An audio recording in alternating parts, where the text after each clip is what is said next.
জীবন পরিবর্তন করে দিতে যথেষ্ট। এই আমলগুলো আমাদের প্রত্যেকের জানা উচিত। ভিডিওটি না টেনে শেষ পর্যন্ত দেখুন। 5 ওয়াক্ত নামাজ পড়ছি আমরা, কিন্তু আমরা জানি না যে নামাজের পরে অত্যন্ত গুরুত্বপূর্ণ যে জিকিরগুলো, যে আমলগুলো আল্লাহ রাসূল করতেন, তার বিস্তারিত ব্যাখ্যা আমরা অনেকেই জানি না।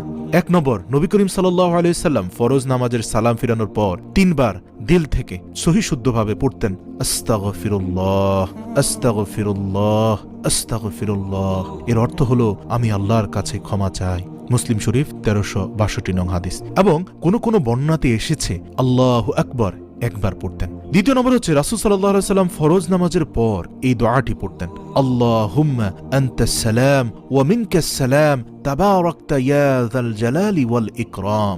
অর্থ, হে আল্লাহ, তোমার গুণবাচক নামের উসিলায় তুমি শান্তিদাতা, তুমি কল্যাণময়, তুমি সম্মান ও মর্যাদার অধিকারী। সুবহানাল্লাহ, কতটা আবেগ মিশ্রিত দোয়া।